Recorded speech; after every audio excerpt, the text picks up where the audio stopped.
परीक्षा का परिणाम जारी कर दिया गया है। शिक्षा मंत्री बी.डी. कल्ला ने परिणाम जारी किया और इसके साथ ही अपने दर्शकों को बता दें कि सीकर के शुभम ने राज्य में पहला स्थान प्राप्त किया है। झुंझुनू की तमन्ना, हनुमानगढ़ की ज्योति को दूसरा स्थान मिला है। बाड़मेर की चरनी को तीसरा स्थान मिला है।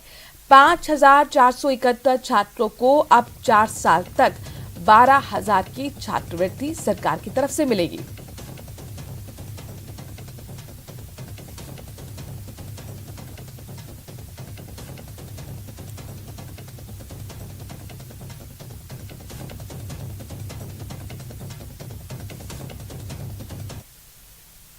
कोटा से खबर है जहां पर लापता कोचिंग छात्र का अब तक कोई सुराग नहीं लग पाया है। सीसीटीवी लोकेशन तलाशने में लगातार पुलिस जुटी हुई है।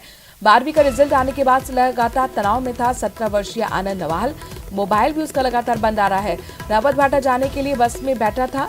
रावत भाटा के जंगलों के आसपास छात्र की तलाश की जा रही है। जवाहर नगर थाना इलाके का ये पूरा मामला, जहां पर अभी तक कोचिंग छात्र का कोई सुराग नहीं लग पाया है। 12वीं का रिजल्ट आने के बाद वो डिप्रेशन में था। ओम प्रकाश हमारे संवाददाता इस खबर पर ज्यादा जानकारी के साथ जुड़ गए हैं। ओम प्रकाश, क्या अपडेट, क्या पुलिस को अब तक कोई भी क्लू मिल पाया है इस लापता छात्र के बारे में? देखिए, फिलहाल पुलिस को इसके बारे में कोई सुराग हाथ नहीं लग पाया और बालक का जब से 12वीं का रिजल्ट आया तब पुलिस भी मान रही है कि वो थोड़ा मानसिक तनाव में था, टेंशन में था। उसके बाद वो घर नहीं जाकर अपने अंकल के यहाँ राउतभाटा जाने के लिए बस में बैठा था, लेकिन न बस में वहां राउतभाटा पहुंचा और न कोटा वापस पहुंचा। फिलहाल बीच में जहाँ घने जंगल है वहां ये उतर जाने की जो है प्रारंभिक सूचना पुलिस को ऐसा लग रहा है। वहां कुछ बाहर किताबें वगैरह ऐसे जो है पड़ी मिली है। फिलहाल जंगल में, क्योंकि वहाँ मोबाइल भी नेटवर्क भी काम नहीं कर रहा और पहले से मोबाइल बंद आ रहा, तो कुछ पुलिस और परिजन फिलहाल परेशान बताए जा रहे हैं और पुलिस की अलग अलग टीमें जो है उस बालक जो छात्र है, कोचिंग छात्र, उसकी लोकेशन ट्रेस करने में जुटी हुई। आसपास के सीसीटीवी फुटेज खंगाल रहे हैं। हालांकि जंगल के आसपास कोई सीसीटीवी फुटेज है नहीं, लेकिन शहर से अलावा कहीं आने जाने की ऐसे कोई सीसीटीवी फुटेज हाथ लग जाए, कोई क्लू मिल जाए जहां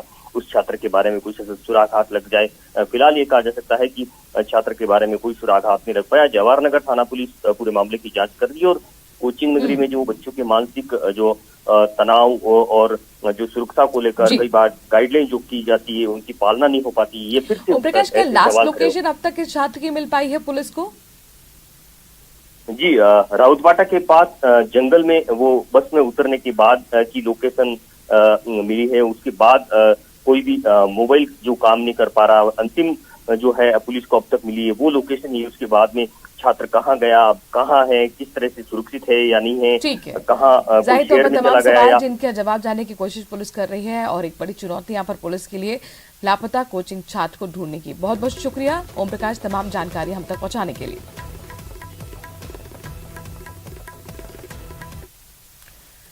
और देखिए, पूर्व विधायक के बेटे ने जहर खा लिया और फेसबुक पर लाइव आकर इस घटना को अंजाम दिया। कहा, पूजा से बहुत प्यार करता हूं, मुझे छोड़कर क्यों चली गई। अब तो बुढ़ापा आ गया है। बता दें कि आबू रोड निवासी सुनीश कांत 3 दिन पहले अपनी पत्नी से उनका झगड़ा हुआ था। झगड़ा भी इतना भयंकर हुआ जिसको लेकर उसने अपने ही घर में रखे सामान को आग लगा दी। जिसके बाद उसकी पत्नी पूजा नाराज होकर अपने बेटे को लेकर अपने पीहर अहमदाबाद गुजरात चली गई।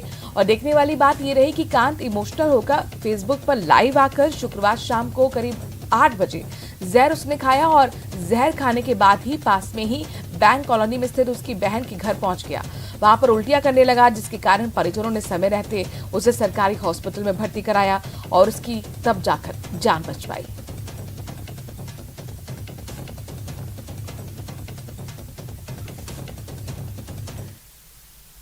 और बात महत्वपूर्ण खबर की, दरअसल इसको लेकर लगातार बवाल जारी है। बिजली बिलों में जो इस तरह से फ्यूज सरचार्ज की बढ़ोतरी हुई, बीजेपी लगातार कांग्रेस पर हमलावर है। बीजेपी प्रदेश अध्यक्ष सीपी जोशी ने कहा कि कांग्रेस ने अपने घोषणा पत्र में बिजली के दाम नहीं बढ़ाने का वादा किया था।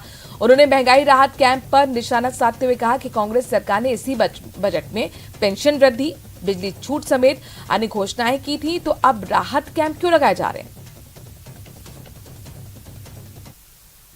4.5 वर्ष पहले कांग्रेस पार्टी ने अपने मैनिफेस्टो में लिखा था कि हम महंगाई को कम करेंगे, समाप्त करेंगे।